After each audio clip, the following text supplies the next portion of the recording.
आइए जानते हैं आज के प्रमुख अंतर्राष्ट्रीय खबरों को। पहले एक नजर हेडलाइंस पर। जब संसद में घुसे थे लड़के बीजेपी सांसद की हवा निकल गई, जंतर मंतर पर बोले राहुल गांधी। देश भर में 24 घंटे में 640 नए केस, केरल में सबसे ज्यादा 265 मामले। सांसदों के निलंबन के खिलाफ इंडिया गठबंधन का जंतर मंतर पर प्रोटेस्ट, राहुल बोले ये मोहब्बत और नफरत के बीच की लड़ाई। छत्तीसगढ़ में साय मंत्रिमंडल का विस्तार, 9 विधायकों ने ली शपथ। सेना का आतंकियों से हुआ था आमना सामना, 2 शहीद जवानों के शव भी किए छत विछत। 30 दिसंबर को अयोध्या आएंगे पीएम मोदी, स्वागत के लिए रामनगरी तैयार। अयोध्या में श्री राम इंटरनेशनल एयरपोर्ट के उद्घाटन से पहले हुआ ट्रायल, रनवे पर उतारा एयरक्राफ्ट। लगातार चौथे दिन सोना महंगा, चांदी की कीमत में भी बढ़त। दूसरे दिन भी डंकी का हाहाकार, शाहरुख की फिल्म ने कमा डाले इतने करोड़। और विश्व कप के बाद अफ्रीका के खिलाफ सीरीज जीत के बाद कप्तान के राहुल के बयान ने मचाई सनसनी। संसद का शीतकालीन सत्र खत्म हो गया है, लेकिन सांसदों के निलंबन पर घमासान जारी है। इसी बीच आज विपक्षी इंडिया गठबंधन देश भर में प्रदर्शन कर रहा है। मुख्य प्रदर्शन राजधानी दिल्ली के जंतर मंतर पर किया गया, जहां तमाम विपक्षी दलों के नेता एकत्र हुए और जमकर सरकार पर हमला बोला। इस दौरान कांग्रेस नेता राहुल गांधी ने केंद्र सरकार पर तीखा हमला किया और कहा कि आज देश में बोलने की आजादी खत्म हो रही है और युवा बेरोजगार होते जा रहे हैं। कोरोना का J1 वेरिएंट भारत में तेजी से फैल रहा है। पिछले 24 घंटे में देश भर में कोरोना के 640 मामले दर्ज किए गए हैं। एक शख्स की मौत हो गई है।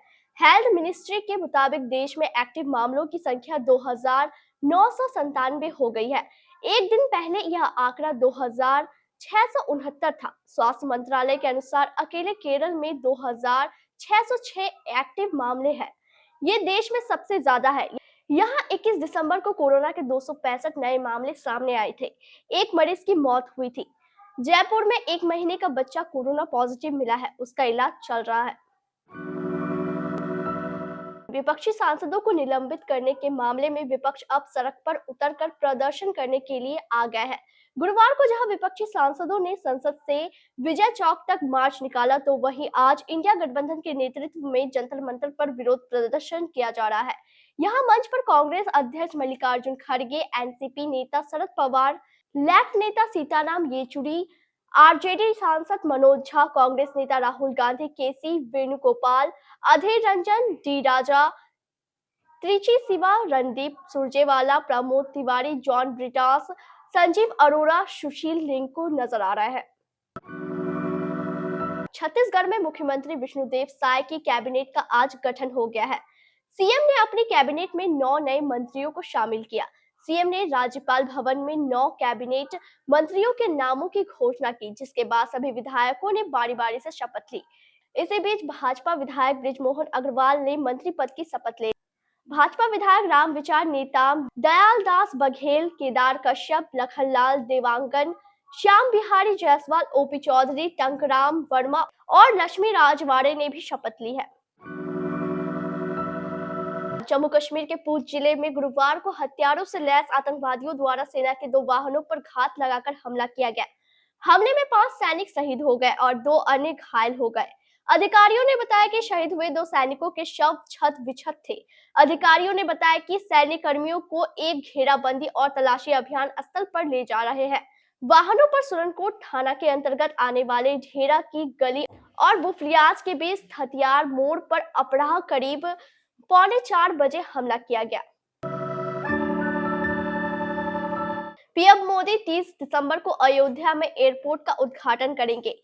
पीएम के दौरे को लेकर सीएम योगी आदित्यनाथ ने अफसरों के साथ समीक्षा बैठक की और इस दौरान उन्होंने जरूरी दिशा निर्देश दिए। सीएम ने कहा कि प्रधानमंत्री के आगमन पर रामनगरी को त्रेता युगीन वैभव के अनुरूप सुसज्जित किया जाएगा।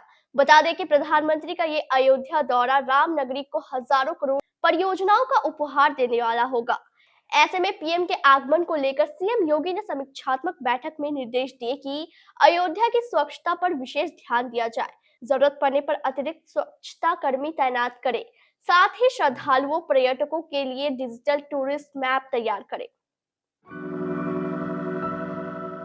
अयोध्या के राम मंदिर में रामलला की प्राण प्रतिष्ठा की तैयारी तेजी से चल रही है। यहाँ 17 जनवरी 2024 को कार्यक्रम की शुरुआत हो जाएगी। सप्ताह भर आयोजन चलेंगे। उससे पहले विभिन्न प्रोजेक्ट को पूरा करने की डेडलाइन फिक्स कर ली गई है। इसी कड़ी में अयोध्या में मर्यादा पुरुषोत्तम श्री राम इंटरनेशनल एयरपोर्ट के लोकार्पण से पहले ट्रायल हुआ। रनवे पर एयरक्राफ्ट की लैंडिंग कराई गई। अब जल्द ही अयोध्या से हवाई सेवा शुरू होने वाली है। दरअसल मर्यादा पुरुषोत्तम श्री राम अंतर्राष्ट्रीय हवाई अड्डे का उद्घाटन 30 दिसंबर को होने जा रहा है। इसी दिन दिल्ली से पहली उड़ान 30 दिसंबर को इस हवाई अड्डे पर उतरेगी।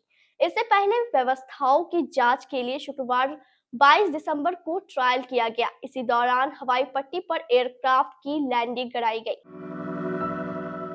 भारतीय सराफा बाजार में आज 22 दिसंबर 2023 की सुबह सोना और चांदी महंगा हुआ है। सोना 62,000 रुपए प्रति 10 ग्राम के पार है, तो वहीं चांदी का भाव 74,000 रुपए प्रति किलो से अधिक है।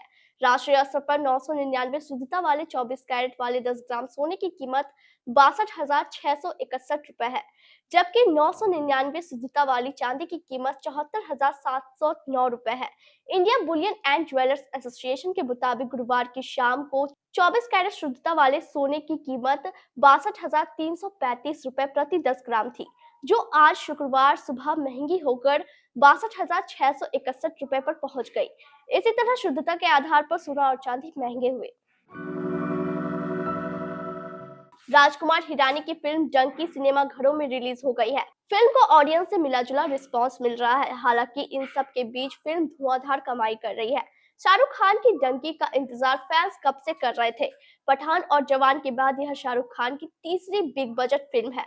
कमाई के मामले में यह फिलहाल पठान और जवान से पीछे चल रही है, लेकिन आने वाले दिनों में आंकड़ा बढ़ सकता है। बात करें पहले दिन की, तो फिल्म ने 35.23 करोड़ रुपए से ओपनिंग ली। वहीं अब लोगों की नजरें दूसरे दिन के कलेक्शन पर टिकी है। भारत द्वारा दक्षिण अफ्रीका के खिलाफ एक दिवसीय श्रृंखला जीतने के बाद कप्तान केएल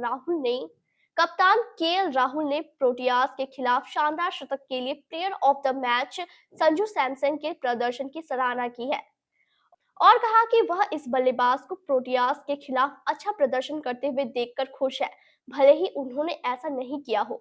बल्लेबाजी क्रम में शीर्ष पर काफी मौके मिले। संजू सैमसन के शानदार शतक और रिंकू सिंह के शक्तिशाली कैमियो के बाद अर्शदीप सिंह के तूफानी स्पेल ने भारत को दक्षिण अफ्रीका के खिलाफ 3 मैचों की एक दिवसीय श्रृंखला जीतने में मदद की। गुरुवार को यहां बोलैंड पार्क में तीसरे मैच में प्रोटियाज पर 78 रन से जीत दर्ज की।